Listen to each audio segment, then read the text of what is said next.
We run these tabletop Thursdays once a month. So if this is your first time, welcome. If you're a repeat guest, welcome back. Today, we are very excited to have Klaus here to facilitate a Malware and Monsters exercise.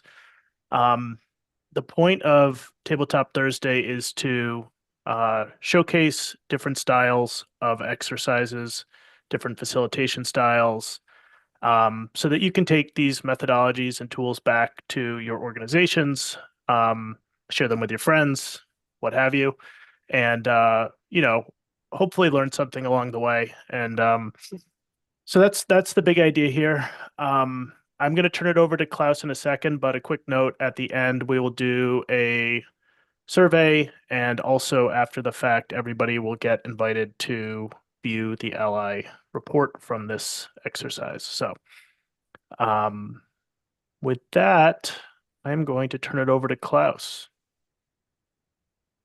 All right. Well, thanks. And thanks, Rob, at least for now, I guess. For now. All right. Yeah. But yeah, I'll be playing a game called Malware Monsters, and I'll be talking more about it in a minute. But first, I'll talk a little bit about me, if I can get this line. Oh, there it is. Yes. But this is the picture I usually show at when I'm doing talks, because if there's one thing you know when you have black pets, is that it's very hard to take good photos of them, and then when you finally do, it's really hard for anyone to see what hell is going on. So you imagine this being blown up on a projector on a fully lit room. That's going to be really bad. So then it'll just look like me with a weird cut head. But yeah, they're there. I live in Copenhagen, Denmark, and along with my wife and those two rascals there. And I've been in security for 20 years, and during those 20 years, I managed to not really become good at anything. I'm the guy who knows a little bit about everything. So I also found out 5 years ago that I have ADHD, and I think that's related somehow. Probably is. I've been security advisor most of my career, and then a couple of years ago, I decided to go freelance because I wanted to do more fun stuff. I thought, what could possibly go wrong? Well, turns out a lot of things can go wrong, but I'm still around, so I guess it's not that bad. So I do right now. I'm working with security awareness at a global company who headquartered here in Copenhagen, and I also do training and, well, a lot of other stuff. And I've always had a thing for mixing fun and learning. And then when I got the chance to mix Dungeons and Dragons into the whole thing, then yeah, that's basically how the whole Malware and Monsters thing started. But I can talk about that more in a sec. Can we make this thing? So, oh, god damn it! All right, moments. They are basically Pokemon's that impersonate or that represent malware, and they're made by a Japanese woman called Lena Yu, who is the founder of the Malware Village. And I don't know anything about malware, but she reached out to me in the spring and asked if I wanted to do a game on her Melmans for the DEF CON, for the Malware Village at DEF CON this year. And I thought, well, why not? So yeah, that's what I did. I don't play with the full set, but the rest, but they can all be seen at moments.world, where everything is in GitHub, and she's even writing a book about the secret life of Moments. So that's going to be very interesting. No starch press. Yeah, those are two examples, Gaboon Gabber and Code Red. They are both in the game. Yeah, and as I said, in this game, each moment represents real malware with authentic capabilities, TTPs, countermeasures, and also, of course, MITRE ATT&CK framework integration, because yeah, that's that it makes it easier to put into a real into real life afterwards. Because the whole thing with this is actually a mix of two games. When I started doing Dungeons and Dragons in security training, I started with a game called Hackback, and it's basically a very, very simple Dungeons and Dragons. But when I started on working with Malware Monsters, it made sense to mix it with Pokemon, and obviously, so moments evolve if they don't get contained, like real Pokemons do.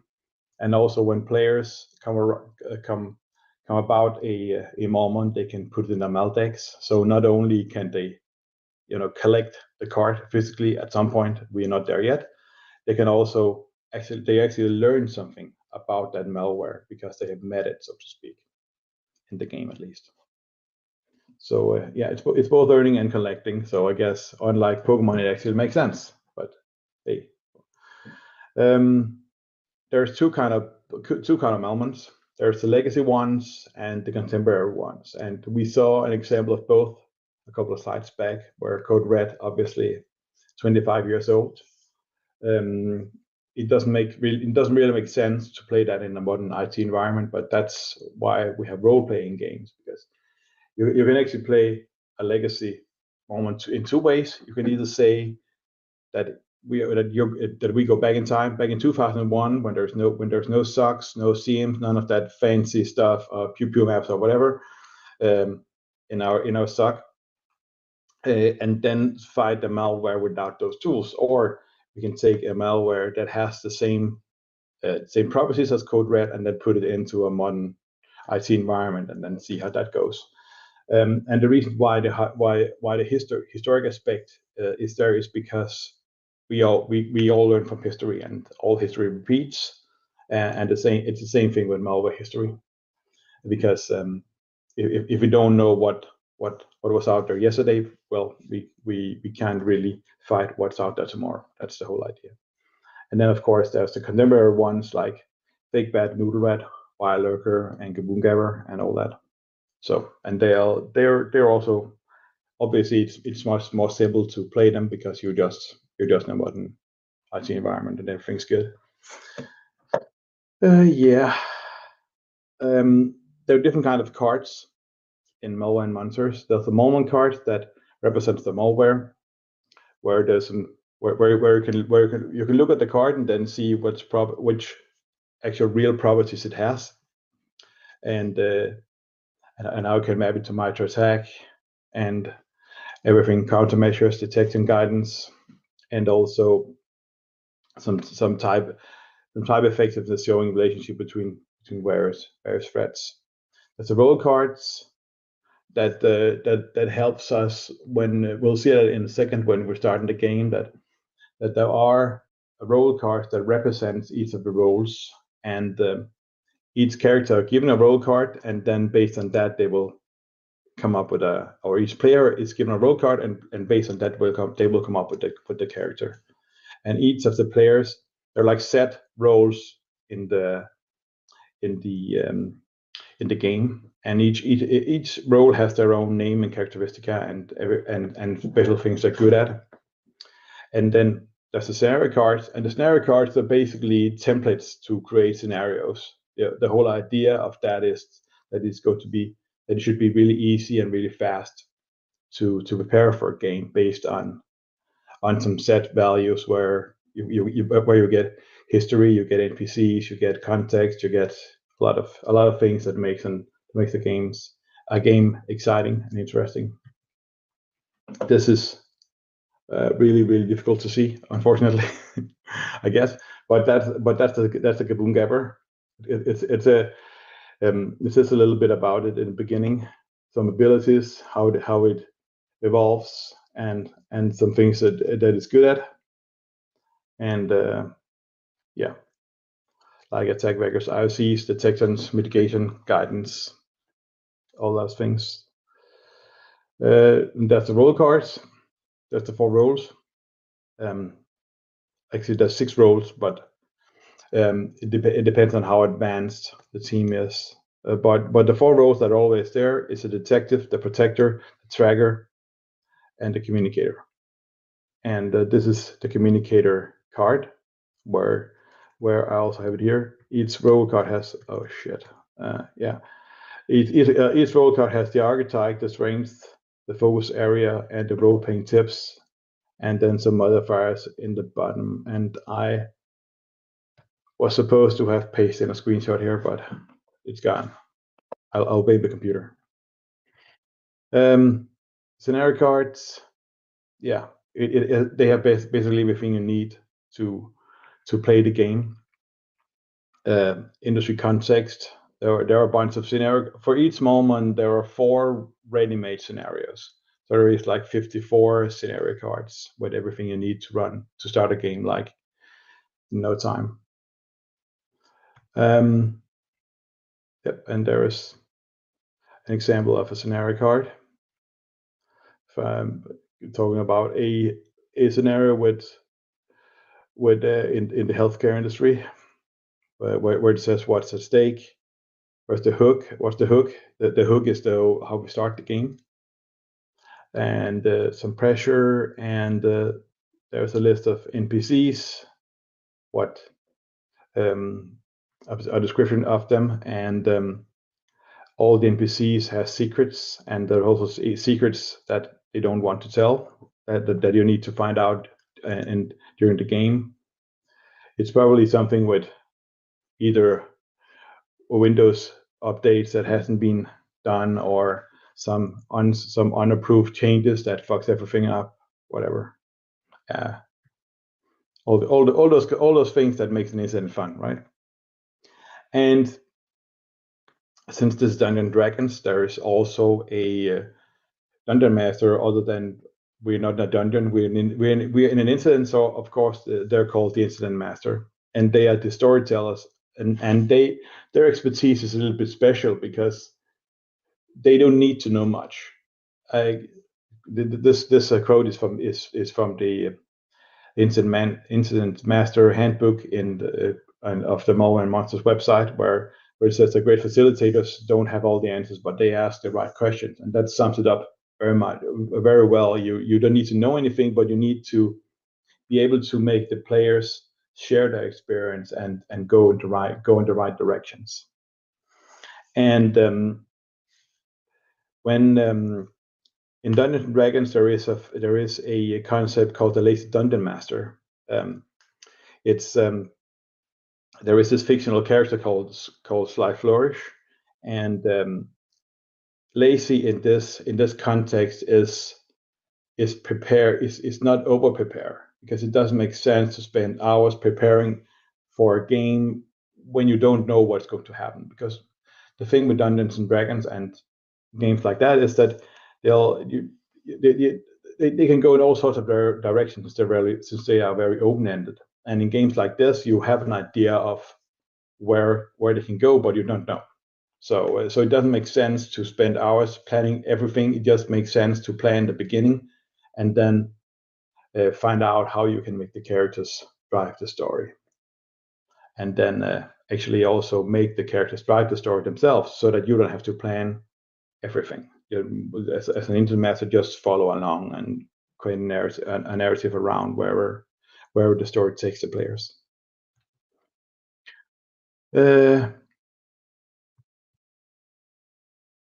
is in the game there is both the scenario cards, which talks about the different scenarios and the context. There's also the templates and guides, and the templates.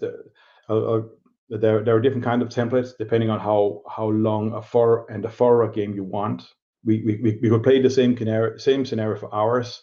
We can only try to do it in half an hour, which will fail miserably, but at least we'll get a sense of, hopefully, how the game works. And on top of that, there is an Incident Master Quick Guide that also helps you get started. And these are the 4 templates there is. We'll do the quick demo, obviously. There's the Lunch and Learn, there's the full game, and the advanced challenge. And those templates are actually built on building blocks, so to speak. Those building blocks, you can also build templates or whichever part you want in a game, you can also build it by yourself, and then based on that, you will get an idea of how advanced the game will be and how long time it'll take. There is also material to do that, but I think these 4 is a really good starting point. So in the quick demo version, we'll only play 1 round. Usually we'll play 3, and usually in a normal timed game, a player will have 2 actions, but we don't have time for that, so you'll only have 1. And usually when we play the game, it's completely open. It starts on a Friday afternoon, because that's where incidents usually happen for some weird reason. And then you're presented with facts, what's happening, what do you know, and then it's up to the players, just like in real life, to find out, all right, what are we going to do? But since we are playing in the quick demo template, and we need some progression faster, there'll be clues every 5-10 minutes that'll hopefully help you along the way a little bit. And then also in the beginning, you'll be presented with some options, and based on that, we'll see what players want to do. When you start the game, the first thing you do is assign roles, and then players prepare based on the role card. They come up with a character that's a mix of the properties and of the character, of the role, and then like themselves, basically. And when we play, we're taking turns, and we'll use a d20 like this one, and depending on whenever you want to do something, you roll a d20, and for those that don't know about Dungeons and Dragons, then it's good to roll high. So depending on, and that's my discretion as an instant master, is what you want to do, easy, medium, or hard. Then you need to roll over 5, over 10, or over 15, and then each roll will have modifiers that's things they're particularly good at. They will be applied and applicable, meaning that if you roll a 5 and for something and you have a +3 modifier, then you actually have rolled 8, which is higher. And in this case, it didn't make a difference, but in the real life game, it probably does, or hopefully, who knows. So everything is freely available.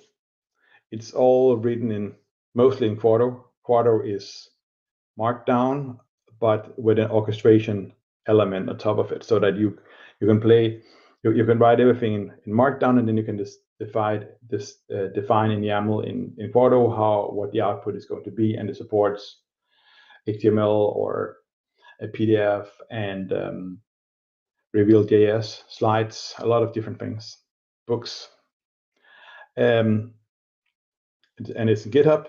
The website is at malwaremonsters.com, where you will find 2 handbooks, a player's handbook and the incident master handbook, and basically everything you need to play and facilitate Malware Monsters.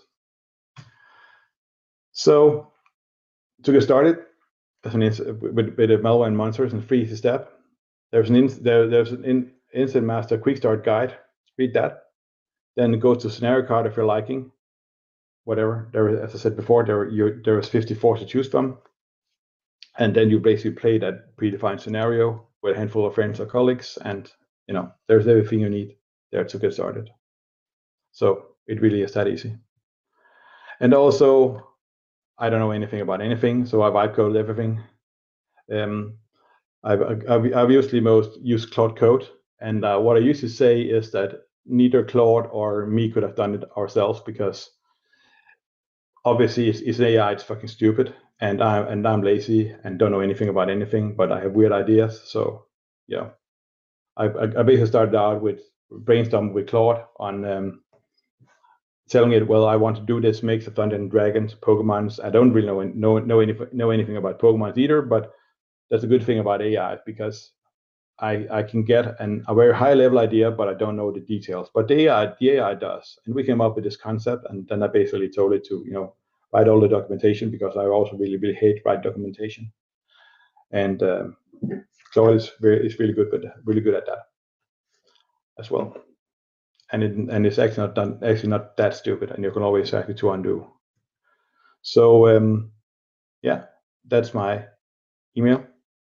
And I'm also on LinkedIn, and I can assure it's a real QR code because of the LinkedIn logo. So no worries there.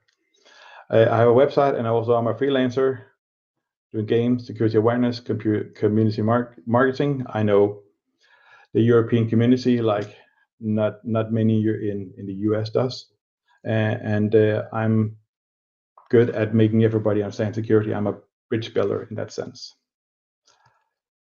And now for the serious part.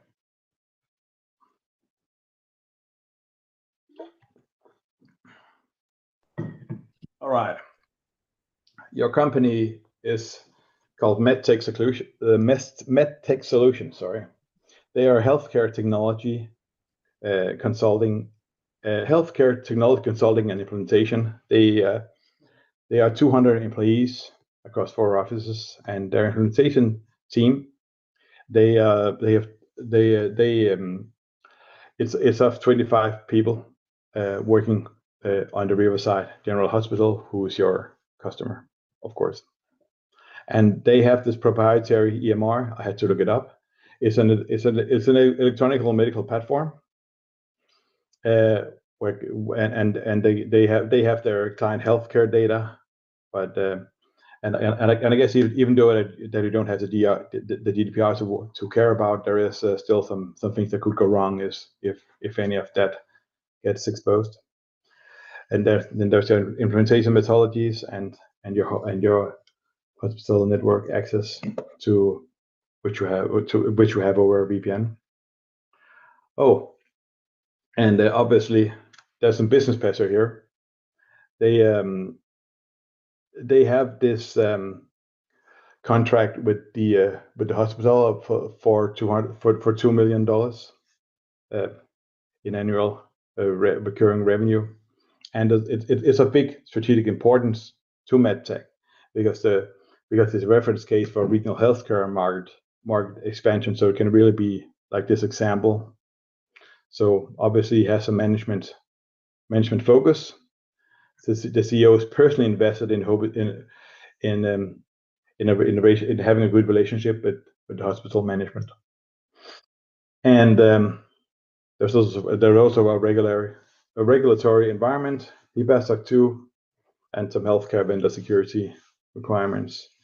And Monday they're going live with this stuff, 72 hours away. So they have this culture of high pressure in projects. They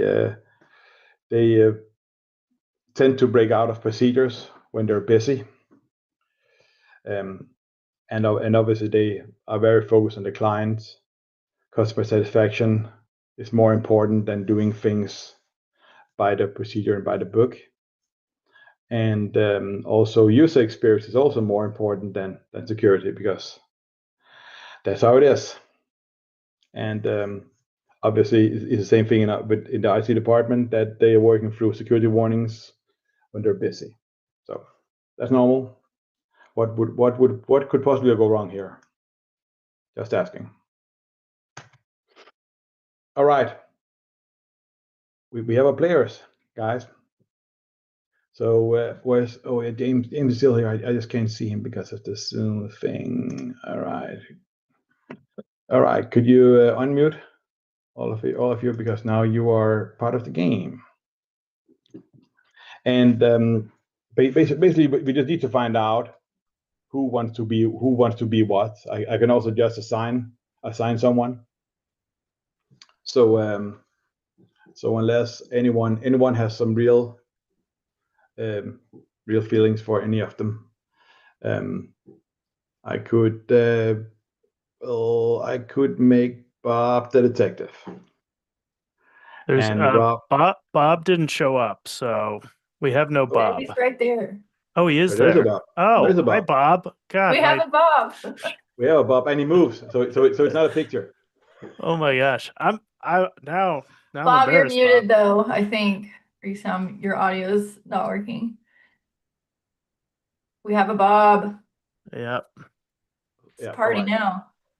Zoom was showing 6 people, and I didn't realize that there was a seventh over there. Sounds like All right. Zoom. Very All right. The Taylor is the protector, and James will be the tracker, and will you be the communicator, Scout? Of course. Of course. Of course. Of Yeah. course. But basically, if you go to the website, Malware Monsters, and go into the player's handbook in the top menu, and then on the left side, there is you will see all the instant response roles in the left. I'm on the gonna left. post the link in the chat to everybody. Yep. There you go. So so the whole idea is that it's a you guys read up on the characters real fast, and then we'll we'll find out how to populate those afterwards. Maybe I should talk a little bit. All right, I will just share. I know I stopped sharing, but I wanted to share something else. If I can make this Zoom thing work. Is this the one? Oh yeah, this is the one. So I just wanted to show the website, and obviously the most important feature is right here. Oh, light mode, dark mode, fancy. Yeah, and also and Claude was the one who told me about Lua. Apparently Lua is a programming language you use to make all those all those fancy graphic elements. Nice. And yeah, it's really cool. So yeah, this is a scenario card for basically one of them. This is for Stuxnet, because Stuxnet you can't really have a game about malware without Stuxnet, I guess. And there is damn, it's WannaCry. All right, that works fine as well. That's also, I guess, nefarious.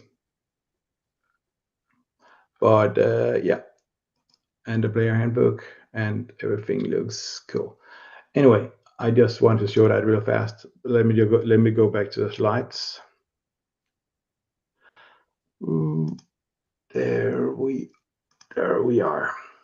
So basically, though, the exercise here is for players to develop their character around their real name and their real role. So think about what your work obsession, what your quirk is, and why you care about protecting this organization, and obviously what would devastate you on in the context of your in the perspective of your character if it were compromised, which obviously of course won't happen.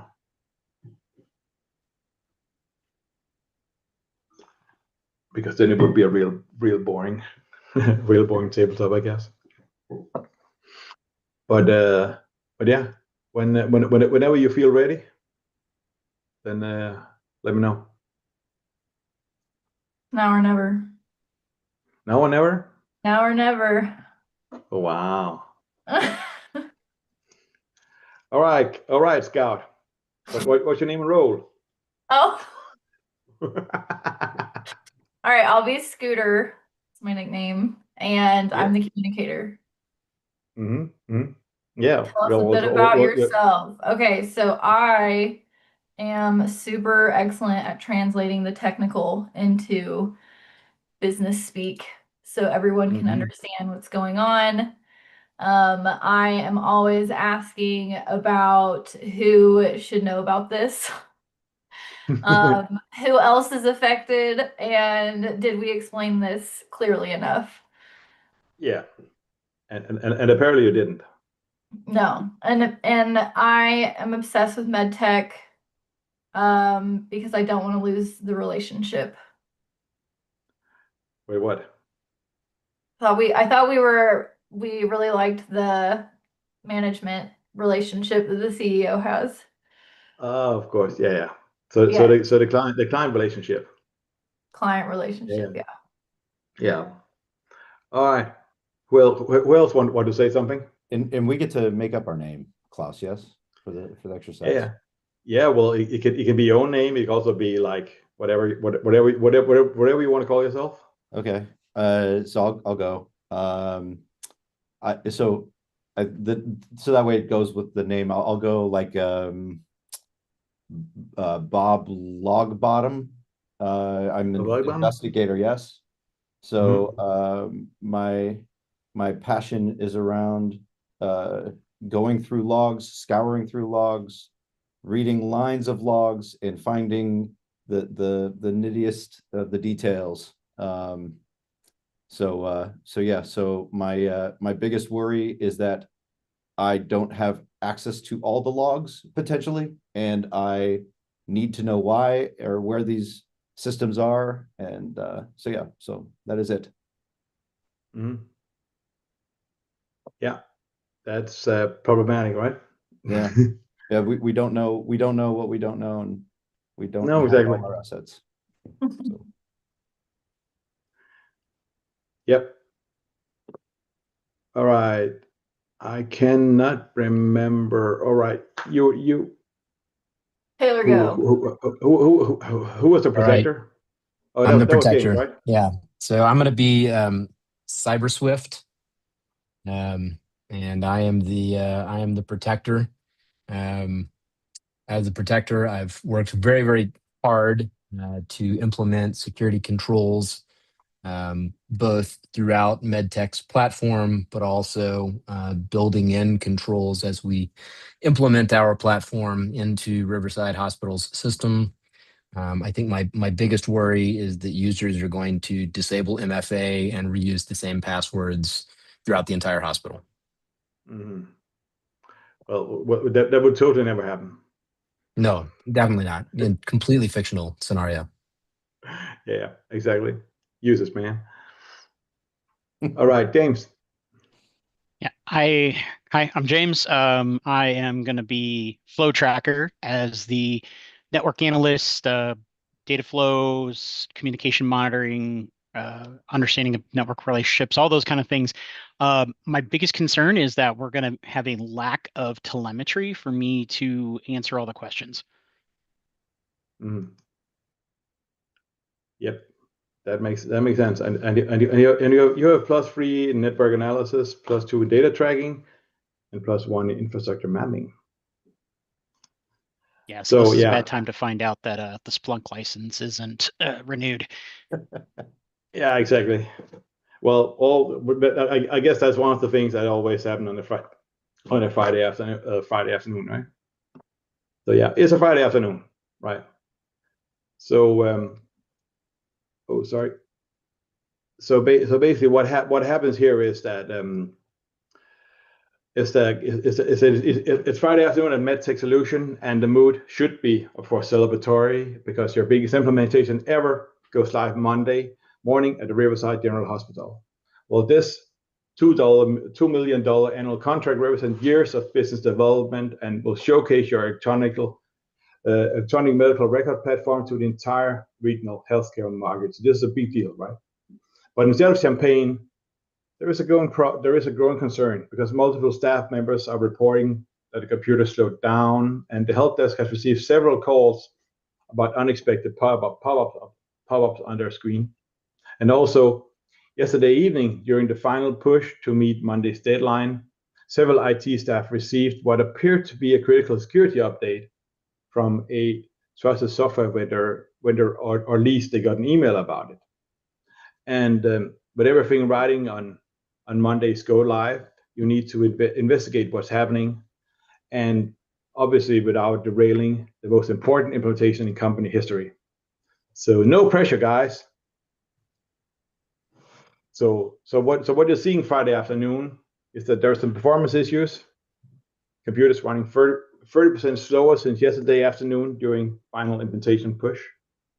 Help desk reports 5 calls about unexpected pop-ups appearing on workstations. And also the staff mentions that the IT team has received those urgent security updates email Thursday evening from what appeared to be a software vendor. And things slow down. And also there's some connection issues with the hospital's test environment over the VPN. So yeah, this is the big question here is this just implementation stress, whatever that is, in the IT, or could it be something more serious? So I guess the really big question is, what do you want to do? It's of course okay to discuss out of character, in character, whatever. And there's at least 3 options here. I'm not going to be completely insisting on it. If you have a better idea, that's of course also fine. But isolate and re-image. So take the workstation offline, wipe them, reinstall. The pros is that guarantees removal of the malware if there is a malware. At least we hope. But the cons is that it's time consuming, and also it may not be possible before the go live deadline, because obviously we know whenever we reinstall something, there's a lot of stuff that don't work, and that's pain in the butt. We'll also do some network segmentation. One could argue that's a little bit too reactive, maybe. Then create a new isolated VLAN for the affected workstation to prevent whatever malware, if there's malware, to prevent from spreading to other parts of the network. It's quick to implement, and it contains a threat, but also it doesn't remove the malware from the infected machines, and also you don't really know what's going to happen when you cut these things off. There's probably things that don't work. And you could also block a malicious domain. This is the Microsoft type squatting domain. It's a firewall block list, which will prevent the malware from communicating with this command and control server. But it doesn't really remove the malware. It doesn't really do anything apart from that. So yeah. So can we be certain that the images are actually clean images and don't contain malware? Let's assume that. Okay. Yeah. Yes. Yeah. I guess they're from a long time ago. So. Yeah, I think my first course is I assume, just so we can hit the fast forward, we've isolated it to these 12 machines, and we're only seeing the behaviors there versus the rest of the environment. Sorry, is that a question? Yeah, that's a question. I just wanted, yeah. Please repeat. Yeah, sure. So because we're just fast forwarding because we have a small time window, we've isolated it down to the 12 workstations. Mm-hmm. Yeah. Yeah. Basically, that we assume that these are the 12 workstations. These are the only thing that's affected. So, at least for now. Yeah. Based on that, I think I would see how quickly we could do both A and C. I think those are 2 separate people that have 2 distinct jobs in the org, and I'd want to do both of those at the same time. And also be monitoring any other machines that are going to try to attach to the C2 domain. Yeah. But in my role, I'm obviously continuously just scouring through Windows logs, trying to find anything. Yeah. As the protector, I worry a little bit about not doing some portion of B, because I think, even if we're able to block the command and control, it doesn't necessarily prevent the malware from spreading locally. So I tend to I take Bob's point, but I'm leaning a little bit towards a combination of A and B. I think even if the malware is able to communicate, even if it's able to phone home, so long as it phones home and reports back that it's infecting machines like it should, but we actually contain or control the scope of infection, I think that limits further damage on our end. So I think we're both leaning into, at some point in the very near future, isolating and reimaging. I guess isolate is part of A. So maybe we don't need B if we're considering isolation a part of our reimaging step here. But I think the isolation is important. Yeah, seen from the company's point of view, from MedTech, I get the most important thing is to make everything work, or at least not at least ensure nothing spreads to the hospital and interferes with this important project. So what's the best way to make sure that happens? I mean, at the very least, we need to isolate those 12 systems so that they are not able to communicate over the VPN. So right now, if my understanding is correct, we have a VPN connection to Riverside Hospital. So I think, the first thing we need to do is ensure that these 12 devices do not have a path. So whether that's internal firewalling or with a VLAN, or, modification to rules, or even taking the firewall down, or pardon me, taking the VPN down temporarily, we need to ensure that these 12 devices do not and cannot communicate with hospital systems across the active VPN connection. Yeah, so you're assuming that the communication problems on the VPN is because of that, or is it just a hope or whatever? I guess. Well, it's plausible, I guess.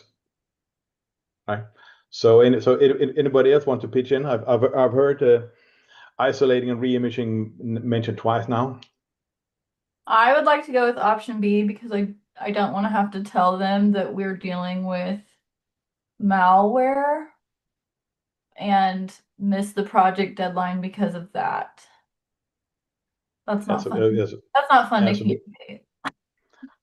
That's two bad news bears in one.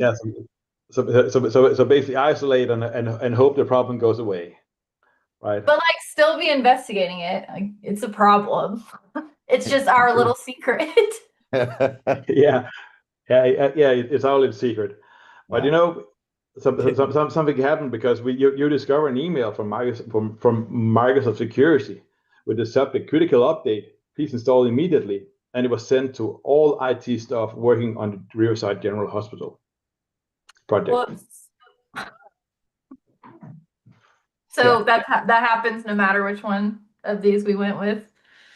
Yeah, because this is the email that was sent a couple of days ago. And obviously I have no idea what the hell happened here with my webcam. Shit. All right. That's amazing. That's an inject right there. Yeah. Facilitator feline inject. Loses webcam control. Yeah, but it's this AI camera, and it can track people, but it wasn't set on tracking, so I had no idea what the hell it was doing. Like cats. Yeah. Cats do like to cat, obviously. So obviously the point is that actually we've already heard a couple of times about this email, and now I guess we can maybe think even more that this is related to that, whatever is happening. So Likely. James, what do you want to do? So I think blocking the C2 domain then obviously prevents any further escalation by the attackers, or at least clears out the noise of that part, and maybe we find a a backup C2 or something like that.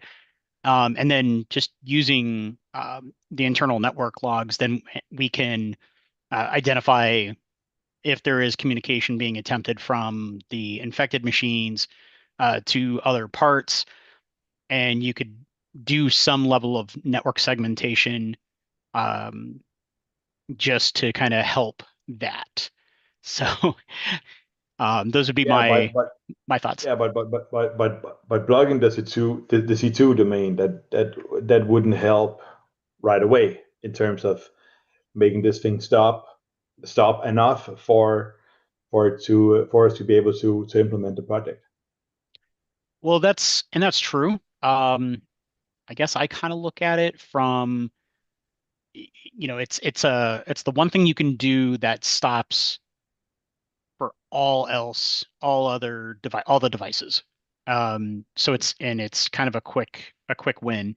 The network segmentation part, I think, is a good a good kind of adjunct to that. Yeah. So I guess your incentive is that it will not evolve. That's if we block it.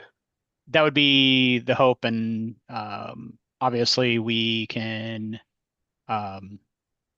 monitor what continues to happen. As long as we got good data, I think we've got a chance. Yeah, cool. But Yeah, if good network data. If we got an email saying that all of the IT people at the, what is it called, MedTech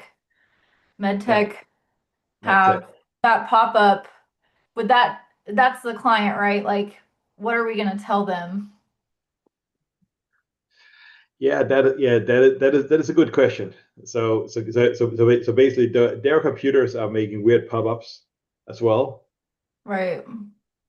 So Do they know it's our fault yet? Well, technically it could be their own as well, right? So I would say plausible deniability.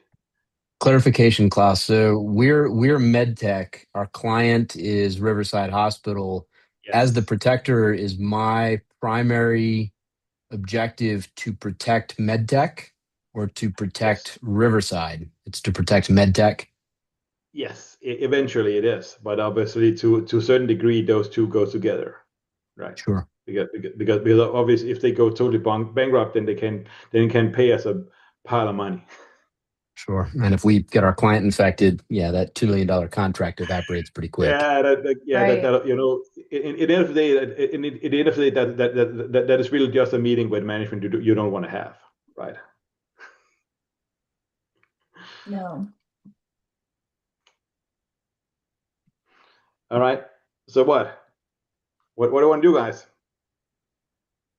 Can we reach an agreement? If you go back to our cultural factors, client first mentality and prioritizing customer satisfaction over internal procedures is part of our culture. So It definitely is.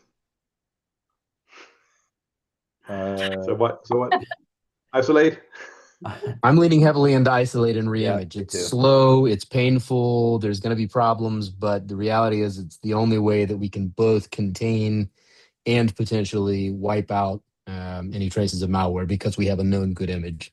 Yeah. So I'm voting A as well. I think the long-term risk that we would take on by doing B and C and not being slow and delaying the implementation cost is much lower than both of our names being in publications, because this malware spread from us to them, and our business long term would just be probably belly up. So I vote A. We go paper. I think A, and then we spin this as we saved you. So Exactly. Yeah. the project's gonna be late 3 days, but we saved you. Yeah. That is a good spin, because the alternative would have been much worse. So I guess James, that's your call as a protector. no, I'm protector. So sorry, yeah, man. that's okay. I already called option A. I'm leaning hard into protection. All right. That's my primary role. Right. If you don't want to objects, then find a D20. Yeah. Hold on. Let me look around.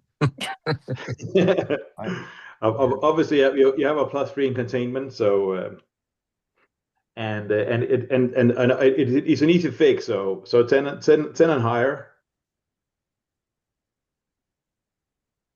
Hold on, let me get my web browser to roll a d20 for me. So a totally random one.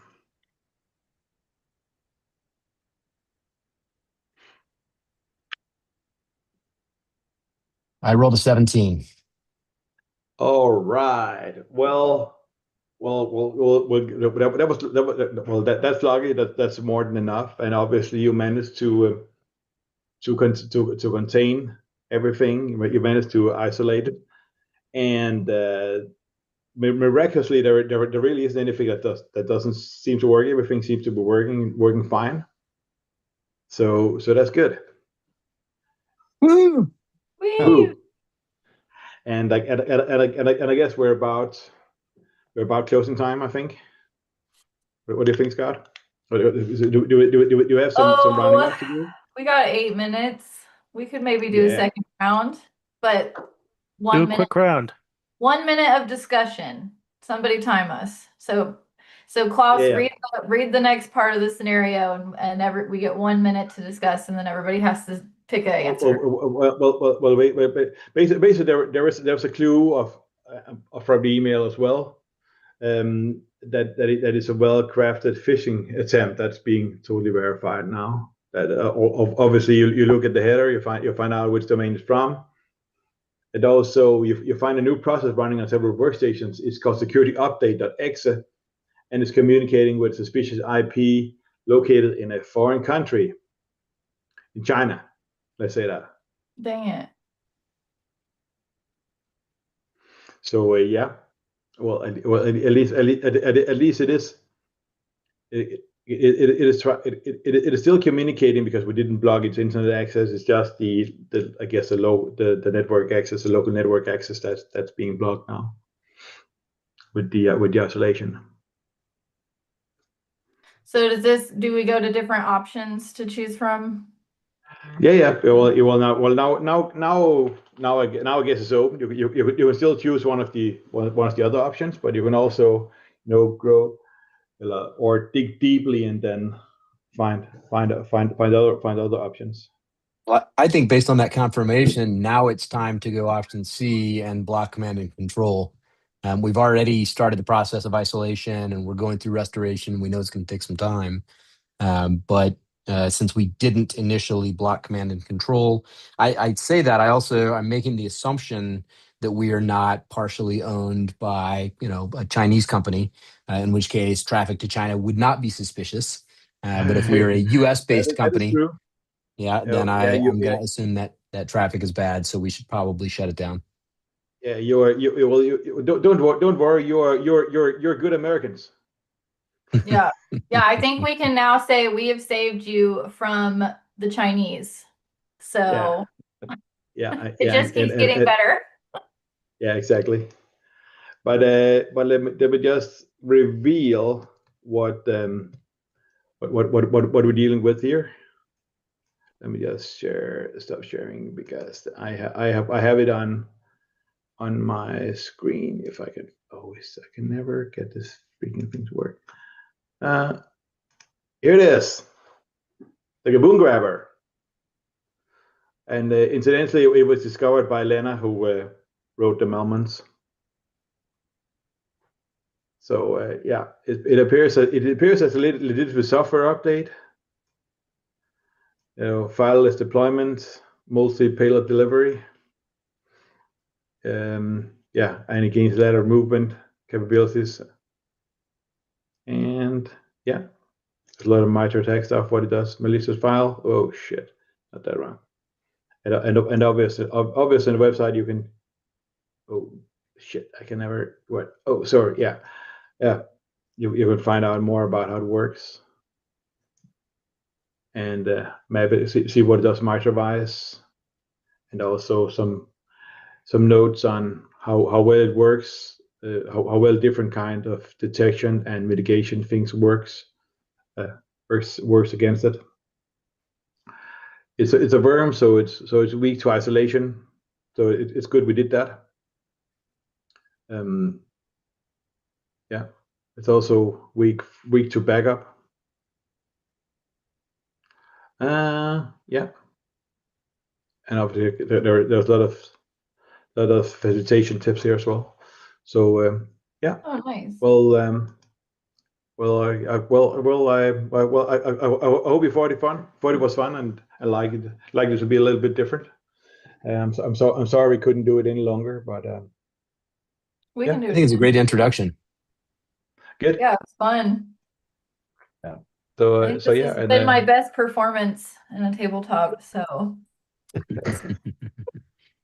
yeah, but I know that is the good thing about a role playing game, because everyone can join. And that's what I like about it, is that it's a good way for people to learn, because even though that you don't really know, then you can always have an NPC, an unplayed character that knows things, and you can be the stupid one who doesn't. That then someone else can translate it into real technical stuff.